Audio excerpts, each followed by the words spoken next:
Bien, voici une nouvelle table ronde virtuelle dans ces 24 heures pour rebondir, spéciale relance, effectivement, entre cette crise sanitaire qu'on a tous un peu vécue, qui semblerait être un peu derrière nous, et puis cette nécessité de relancer l'économie au travers de ces accompagnements proposés par l'ensemble du portail du rebond, entre autres, et toutes les institutions qui se trouvent aux côtés des chefs d'entreprise, des TPE, des commerçants notamment, qui est une large cible suivie par le portail du rebond. Et c'est la thématique de ce webinaire qui a pour titre donc les institutions à votre service. C'est tous les grands corps de l'État qui sont à votre disposition et qui ont mis en place des dispositifs pour vous accompagner dans cette période difficile. Alors, j'ai un certain nombre d'invités et je suis heureux de les accueillir, et notamment Philippe Cuvillier, qui est URSSAF Nord-Pas-de-Calais. On va commencer cette table ronde avec vous. Damienne Verguin est également avec nous, qui est responsable du pôle entreprise économie à la directe d'Occitanie. Et puis Christophe Bert, directeur économie à la Chambre régionale des métiers et de l'artisanat en Occitanie également. Voilà, alors commençons dans le Nord. Je suis un ch'ti et donc on va démarrer avec vous, Philippe Cuvillier, directeur de l'URSSAF Nord-Pas-de-Calais. Alors, que peut apporter l'URSSAF pour être tout de suite dans le vif du sujet aux entreprises qui sont en difficulté habituellement et en ce moment en particulier, et notamment les petites entreprises? Alors, habituellement, je On dirais, vous entend pas très fort. Peut-être vous rapprocher de votre micro oui, ou... d'accord, je me rapproche du micro. Ça va mieux Ah, comme ça? oui, Ça va mieux? oui, ça va un peu mieux. Voilà. Voilà, donc effectivement, les URSSAF ont déjà entrepris leur révolution culturelle depuis quelques temps, depuis notamment la loi pour un État au service d'une société de confiance. Et donc, on avait mis quelques dispositions comme l'accompagnement des créateurs d'entreprises, la médiation, le questionnaire de satisfaction pour les inspecteurs qui vont en contrôle, la limitation des durées des contrôles. Mais là, du coup, avec le Covid, il y a eu un super coup de boost qui était donné à ces opérations un peu de reprise de confiance et d'attitude bienveillante à l'égard des entreprises. Donc, ce qu'on peut leur offrir très concrètement, c'est les possibilités de report qui sont nombreuses depuis le début de la crise. Euh, Fin avril, on avait quand même 20 milliards de reports de cotisations qui étaient enregistrés.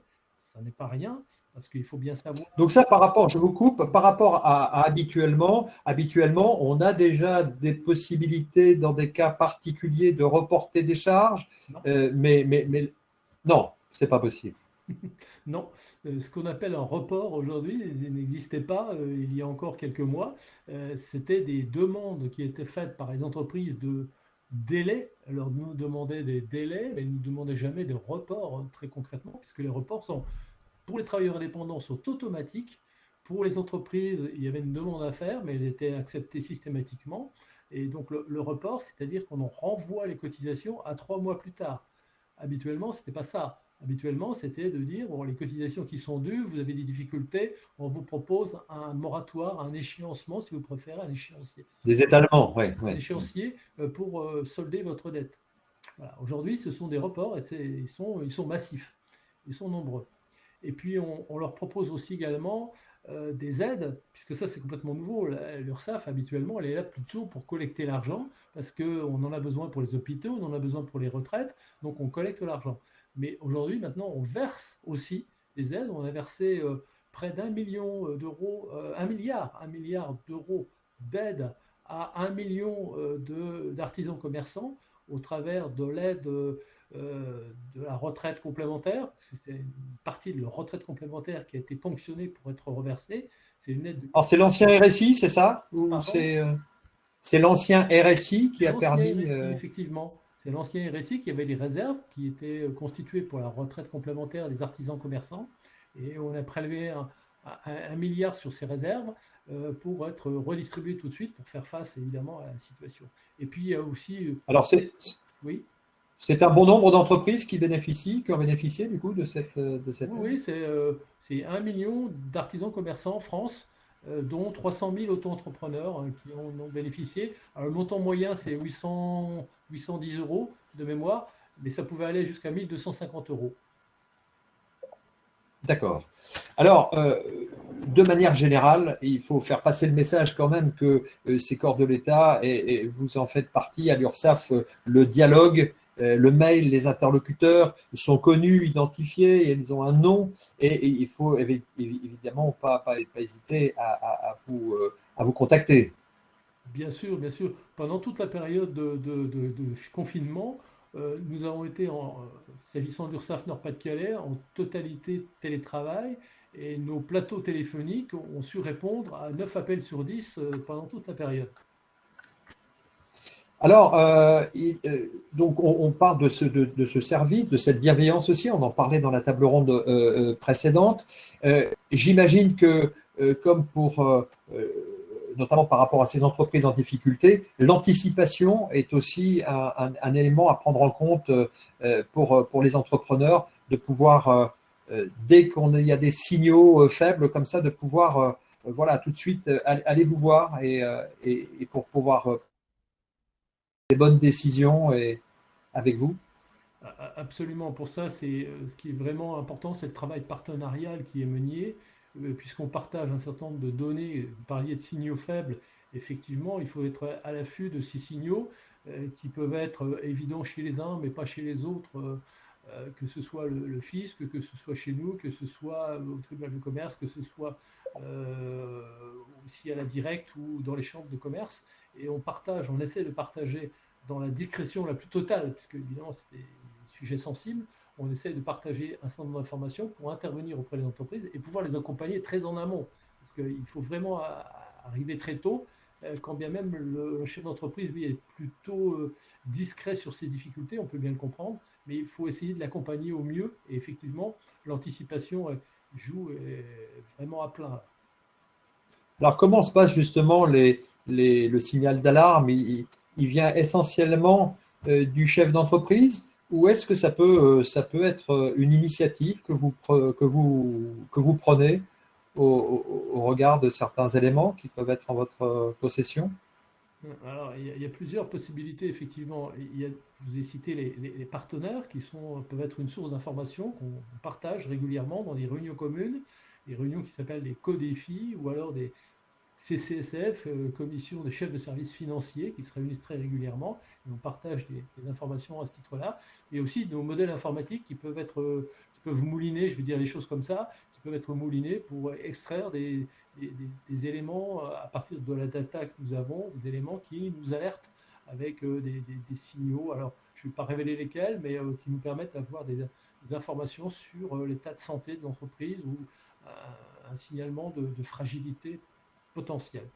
Alors, vous avez la possibilité aussi, Monsieur Cuvillier, de réorienter les chefs d'entreprise qui pourraient venir vous voir pour les réorienter vers les structures peut-être les mieux adaptées.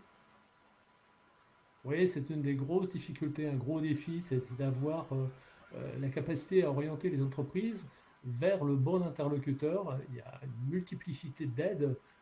Nous-mêmes maintenant, les URSSAF, alors que ce n'est pas notre métier du tout, nous versons les aides maintenant, notamment en action sociale par exemple. Et donc il faut pouvoir orienter les entreprises, c'est très compliqué.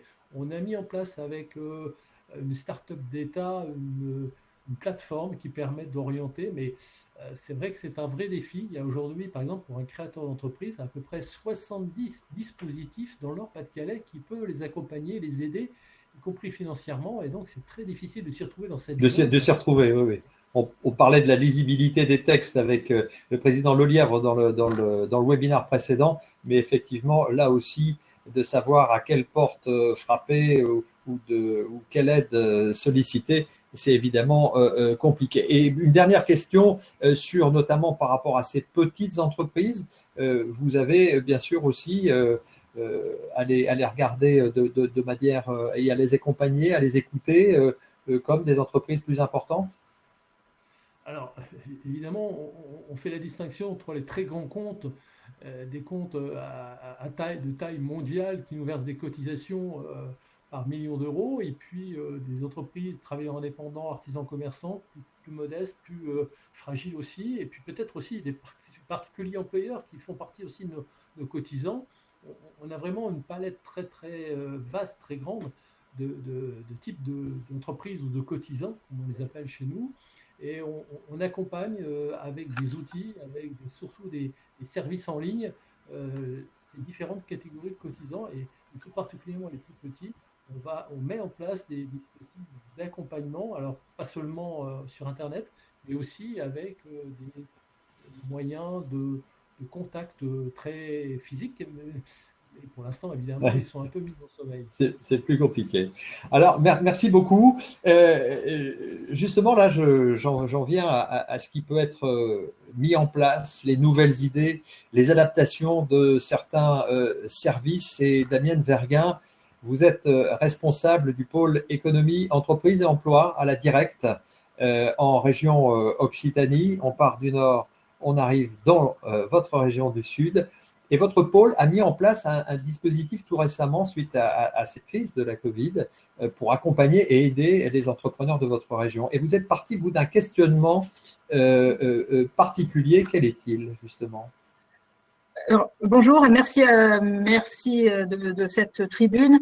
D'abord, est-ce que tout le monde entend? Parce que je vois circuler beaucoup de commentaires des participants comme quoi le son est pas bon. Donc, je voudrais m'assurer le son ça était passe bien. un petit peu plus faible pour monsieur Cuvillier, mais on vous entend parfaitement bien. Bon, ben, très bien, merci à tous.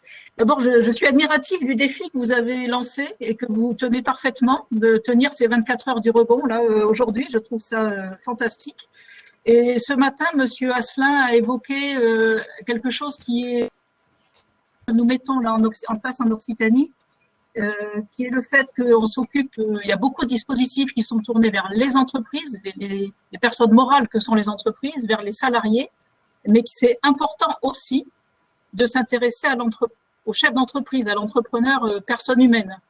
Oui. Et le constat que nous avons pu faire pendant toute cette période de crise sanitaire et qui est remontée de tous les acteurs qui sont en lien avec ces chefs d'entreprise, c'est-à-dire les chambres consulaires, l'agence de développement du conseil régional, les unités des SAF, c'était des signaux de fragilité psychologique, de détresse de chefs d'entreprise et particulièrement des petites et moyennes entreprises, mais qui constituent d'ailleurs l'essentiel du tissu économique des territoires. Donc, on a bien capté toutes ces difficultés. On a échangé avec les partenaires sociaux également sur le sujet. Et il y a eu déjà, dans un premier temps, au niveau national, je ne sais pas si tout le monde est au courant, la mise en place d'un numéro vert qui a été lancé par Bercy. C'est une cellule d'écoute et de soutien psychologique pour les chefs d'entreprise, avec un numéro vert qui a été lancé à la fin du mois d'avril. Le numéro vert est le 0805 65 505 0. Et au-delà de ce numéro vert national, ce qu'on a souhaité faire au niveau de la région ici en Occitanie, donc c'est cofinancer conseil régional direct, donc 2 partenaires. On a voulu renforcer encore les dispositifs d'aide aux chefs d'entreprise avec l'aide et l'appui des consulaires, les chambres de commerce et d'industrie, la chambre des métiers et de l'artisanat, les URSAF et l'association Présence, qui est l'association qui regroupe l'ensemble des services de santé au travail en Occitanie. Donc, on a mis ensemble un dispositif qui s'appelle… Comment ça fonctionne, justement? Alors, le dispositif s'appelle Occitanie soutien aux entrepreneurs. L'objectif, c'est de soutenir, enfin de participer au maintien de la bonne santé physique et mentale des chefs d'entreprise, des dirigeants, et pour évidemment favoriser leur capacité à surmonter la crise. S'il n'y a pas d'entreprise, il n'y a pas d'emploi. Donc du coup, l'idée, c'est de repérer le plus largement possible les signaux qu'envoient les chefs d'entreprise quand ils téléphonent à l'URSSAF, au consulaire ou autre, de mettre en cohérence et en coordination ce qui existe déjà. Il y a déjà des choses qui existent sur le territoire et au niveau national, et puis de déployer quelque chose qui soit proactif. Concrètement, on a avec tous les conseillers de toutes ces structures des personnes qu'on appelle des sentinelles Et quand ils sont en contact avec un chef d'entreprise qui rencontre des difficultés, soit de détresse psychologique, soit qui n'arrive pas à se projeter dans un rebond de son activité, avec son accord, le conseiller adresse sa fiche, fait un signalement auprès du service de santé au travail, qui dans les 24 heures reprend contact avec le chef d'entreprise en question. Si la problématique est une problématique psychologique que le service de santé au travail peut traiter, c'est ce qu'il fait. Si c'est d'une autre nature, si c'est une problématique beaucoup plus profonde, excusez-moi, je vais employer des termes un peu violents, mais si on est dans un cas de risque suicidaire, il y a l'association, c'est la spécialité, j'ai envie de dire, qui est tout à fait qualifiée pour prendre en charge ce type de problématique. Et c'est elle qui prend. Oui, Marc Bignet était effectivement il en a parlé ce matin, participant d'une table ronde ce matin, voilà. Absolument. Et M. Torres, qui est un vrai militant de la cause, a dû également beaucoup parler du sujet. Absolument, puisque en fait cet appui psychologique, et voilà, vous avez été aidé par l'Observatoire à Maroc, oui. qui est dirigé par Monsieur Torres, et puis vous avez aussi un ensemble de coachs aussi qui sont et notamment Second Souffle, qui font partie aussi entre autres des intervenants de ce projet. C'est ça, vous me l'enlevez de la bouche, c'est l'autre volet. Il y a le volet psychologique, et donc qui peut relever de la partie médicale, et l'autre volet qui relèvera pas des services de santé au travail, qui relèvera donc de nos rebondisseurs, Second Souffle, 60 000 rebonds, et donc c'est eux qui dans ce cas-là vont envoyer un coach, vont aider le chef d'entreprise à se projeter, à redémarrer, voilà. Donc le projet démarre tout juste maintenant. Il est en phase de. Oui, c'est imminent, hein, je crois que c'est dans quelques jours là. Il est en phase de signature. Il est techniquement en place, donc il y a déjà, ça peut fonctionner. Le tout, c'est que nos fameuses sentinelles soient toutes bien formées à la problématique, mais ça se met en place. Je vous dis, c'est vraiment en ce moment. Et on a prévu une convention qui dure 1 an, donc on va dépasser largement l'effet crise sanitaire et englober. J'espère que dans 1 an, quand même, la dimension crise économique sera réduite et du coup, jusqu'à juin 2021, on est en capacité d'assurer cet accompagnement au niveau Occitanie. Excusez-moi, Madame Verguin, excusez-moi Frédéric, est-ce que vous pourriez rappeler le numéro de téléphone, s'il vous plaît? Le numéro vert national? Oui. Alors, pardon, le 0805 65 505 0. Bien, merci. Vous devez pouvoir le trouver sur le site du ministère de l'Économie et des Finances. Il y a une page. Oui, Marc Bignet nous avait effectivement fait part de ce numéro vert qui a été mis en place effectivement. Donc 0805 65 50 50, c'est ce numéro vert qui est mis à votre disposition, mais aussi toutes ces sentinelles, hein, ces chambres consulaires, l'URSSAF, le Pôle emploi, la Direct, l'Agence de développement économique de la région, toutes ces structures. Oui, allez-y. Non, pas le Pôle emploi de la Direct. Il y a effectivement Pôle emploi qui peut. Non, Pôle emploi et la Direct. Et je disais et la Direct, ce sont les unités départementales de la Direct qui également sont en capacité de capter les signaux. Tout à fait. J'ai enchaîné un peu les mots, mais ce sont des structures différentes. Alors, voilà. Alors, vous imaginez peut-être accompagner jusqu'à peut-être plus de 1000 ou 2000 entrepreneurs. C'est en tout cas le souhait. On imagine que cette initiative que vous avez prise puisse être développée dans toutes les régions en France. En tout cas, on suivra avec intérêt le lancement qui est imminent là, de votre projet, du projet OSE, c'est ça? C'est comme ça qu'il s'appelle. Voilà. Oui. L'acronyme de… Donc, rappelez-nous. Pardon, excusez-moi. Soutien aux entrepreneurs. Occitanie, soutien aux entrepreneurs. Alors, j'en viens, puisqu'on est en Occitanie, à passer la parole à Christophe Bett, qui nous a rejoint aussi, qui est avec nous pour ce webinaire. Vous êtes directeur, vous, économie, donc dans la chambre régionale des métiers, c'est ça, et de l'artisanat en Occitanie. Alors, vous représentez un peu les réseaux consulaires, on va dire, et vous assurez, vous, déjà l'accompagnement et la formation des entrepreneurs. C'est ça votre une de vos missions. Les établissements. Et là, c'est un accompagnement encore plus proche. Oui, tout à fait. En temps normal, les établissements consulaires sont des établissements de proximité qui sont là pour accompagner donc le cycle vie de l'entreprise. Mais en temps de crise, il a fallu effectivement mobiliser les gens à distance pour pouvoir répondre à toutes les interrogations des TPE qui, du jour au lendemain, se retrouvaient dans une situation un peu particulière. Voilà, donc ce qui a été mis en place assez rapidement, c'est les cellules d'accueil téléphonique. Pour expliquer effectivement les règles du confinement. 2, pour rassurer, puisque on l'évoquait tout à l'heure, la mise en confinement a engendré une espèce de panique psychologique qu'on a pu noter assez rapidement, hein, d'où le dispositif OSE qui s'est mis en place en Occitanie ensuite. On a répondu donc à ces premières interrogations, et puis ensuite, en partenariat avec la région, avec les autres acteurs, la directe, on a géré aussi la partie montage des dossiers d'aide, voilà, et assistance au montage des dossiers d'aide.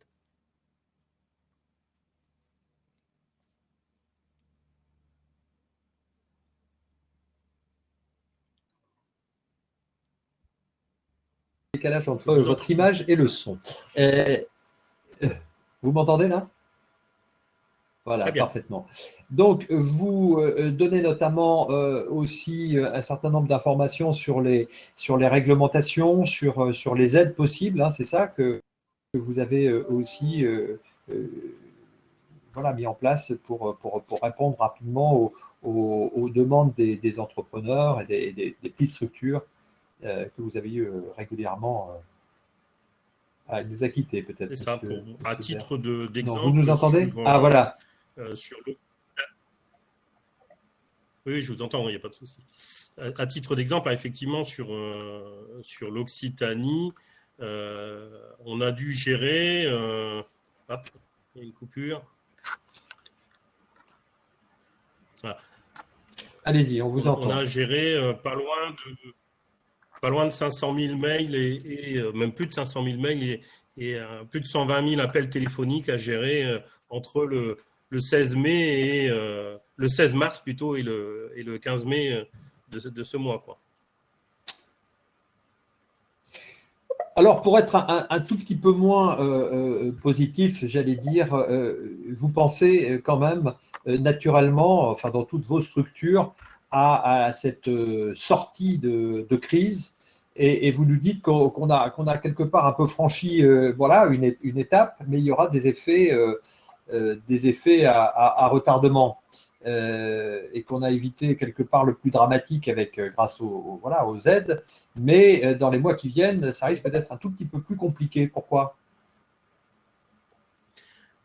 Pour l'instant, les mesures d'aide ont permis de sécuriser les entreprises, mais ça ne pourra fonctionner qu'à partir du moment où l'activité va reprendre et que le chiffre d'affaires va pouvoir se développer dans les entreprises. Ce qui n'est pas gagné, puisque les règles de déconfinement font que la capacité de vente des entreprises a changé, le modèle économique a changé. Donc il va falloir un certain temps pour réadapter le modèle et le faire en sorte qu'il fonctionne. Donc la difficulté, alors elle est en partie passée puisque l'aspect sanitaire des choses est en train apparemment de se régler. Par contre, les aspects de performance économique, à mon avis, on va les sentir sur les 18 à 24 mois. C'est pour ça aussi que le dispositif de soutien aux entrepreneurs, on le fait perdurer dans le temps parce qu'on sait pertinemment bien que le défi, il est devant nous maintenant, d'un point de vue économique. Tout à fait.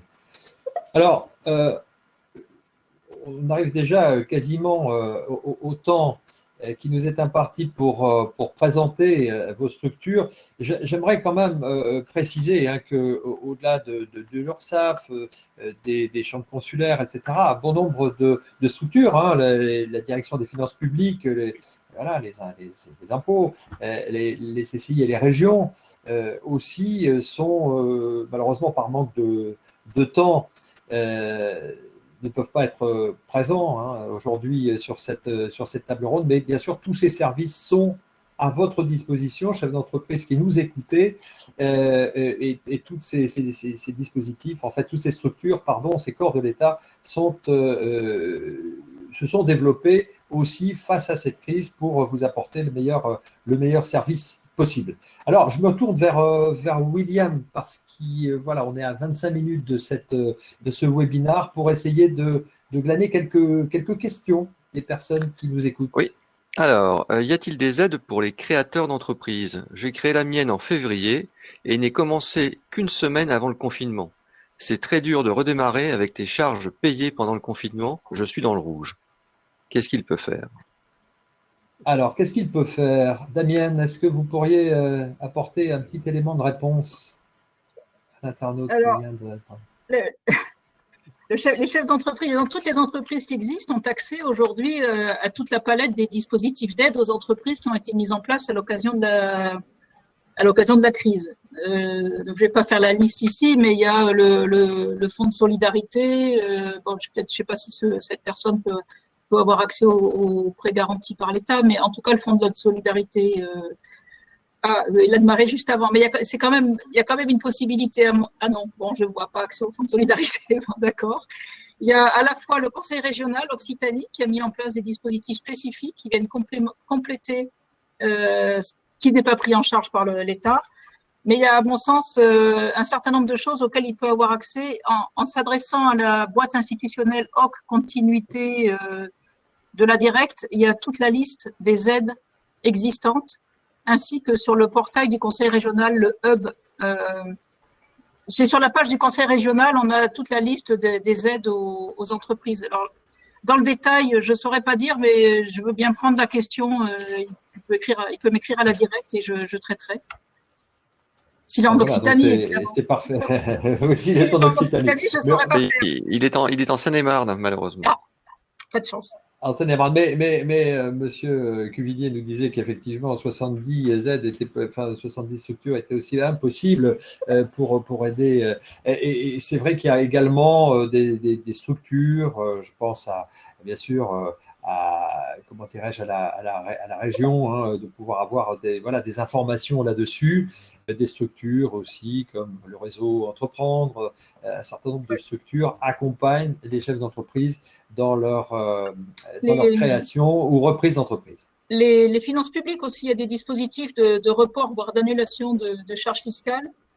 Éventuellement, ça a discuté avec eux. Et côté URSSAF, je pense qu'il y a des choses aussi. Oui, mais je ne veux pas m'avancer. Je pense que… Oui, voilà. Alors, Monsieur Cuvillier, vous voulez compléter? De bénéficier de l'ACRE.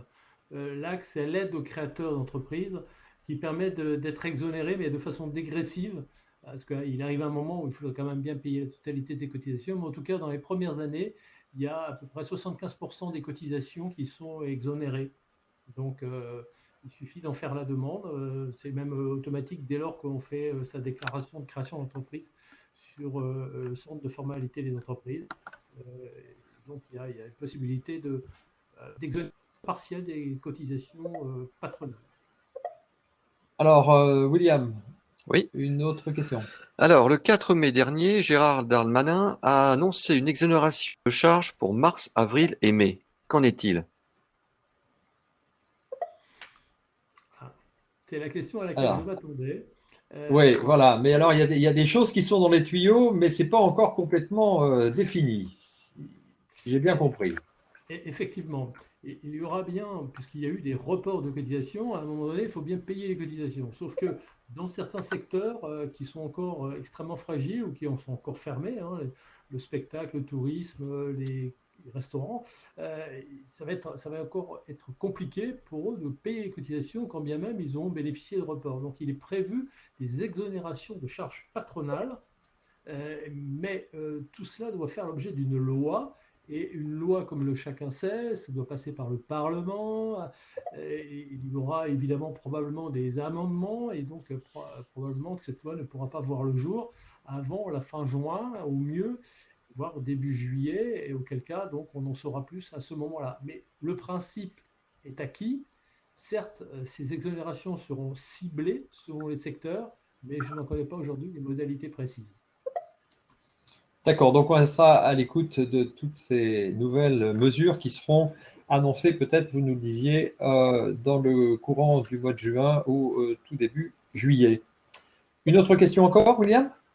Si on a le Oui, temps. merci de rassurer Christine qu'il n'y a pas que pour les entreprises de l'Occitanie que cette belle région fait des efforts pour les entrepreneurs. Ça existe également ailleurs, hein, vous l'avez souligné, Madame Verguin. Mais elle demande aussi, le gouvernement va-t-il prendre en compte le désir général de relocaliser les entreprises françaises au maximum? C'est une excellente question. Il y a un plan de relance qui est en cours de discussion au niveau national, comme vous le savez. Certains plans qui sont sectoriels sont déjà plus ou moins sont annoncés en avance. Hein. On pense à l'aéronautique, à l'automobile, où c'est en train de l'automobile, c'est déjà paru. L'aéronautique, ça devrait être prochainement. Donc le plan de relance global qui va être normalement annoncé plutôt vers le mois de septembre, en principe, intègre une dimension relocalisation, mais c'est un sujet plus complexe qui va au-delà du terme. Simplement, il faut relocaliser. C'est pas un mantra qu'on peut manipuler comme ça, mais ça fait partie, je crois, des volontés d'à peu près tous les partenaires économiques et des conseils régionaux. En tout cas, en Occitanie, ça fait partie des thématiques majeures. Qui ont particulièrement été alimentés par les problèmes de santé, hein, quand on a vu à quel point on était dépendant des importations pour des produits aussi élémentaires que ceux qu'on a eu besoin d'utiliser tous les jours. Ça a plaidé en la faveur, mais ça se fait pas du jour au lendemain. Ça prendra un certain temps, comme le fût du canon, pour refroidir. Oui. Certainement, certainement. Mais en tout cas, c'est une piste qu'il ne faut certainement pas lâcher, abandonner. Mais voilà, cette décision de pouvoir relocaliser un maximum les activités industrielles, économiques dans le pays, ça serait plutôt bien. Allez, une dernière question peut-être? Oui. Alors, André nous demande, qui connaît quelqu'un qui lui a fait comprendre que l'ACRE n'est pas une exonération, ou effacement plus oubli, des charges, mais plutôt un report. Est-ce que c'est vrai? Non, c'est une réduction. Alors, Philippe Cuvillier. C'est une réduction de charges patronales qui est dégressive. Alors, je n'ai plus les taux tout à fait en tête, mais c'est de l'ordre de 75%. Ensuite, ça passe à 50%. Ensuite, troisième année, à 25%. Ça vient de changer très récemment. Et donc les premiers temps de la création d'entreprise, effectivement, il y a peu de charges. Et puis, progressivement, d'année en année, on augmente un petit peu pour arriver à une forme de normalité de paiement des charges. Une exonération. Oui. Oui, c'est un allègement des charges dégressif, hein, c'est ça, dégressif. Ouais. Parfait. Ben, écoutez, merci beaucoup, madame, messieurs, d'avoir participé à ce webinaire. Et comme je le dis sur chaque table ronde virtuelle, là, aujourd'hui, on est toujours un peu frustré de ne pas pouvoir discuter plus longuement avec les intervenants qui ont beaucoup de choses très intéressantes à nous dire. Merci d'avoir participé. Et puis, merci aux internautes de nous avoir suivis. Vous êtes encore nombreux dans ce début d'après-midi. Et puis, vous pouvez encore vous inscrire dans la table ronde qui arrive, qui est cette dernière table ronde sur la préparation de son rebond. Donc, à tout de suite pour ce nouveau webinaire. Merci à vous. Merci à vous. Merci beaucoup. Merci, au revoir. Merci à tous. Au revoir. Au revoir. Merci.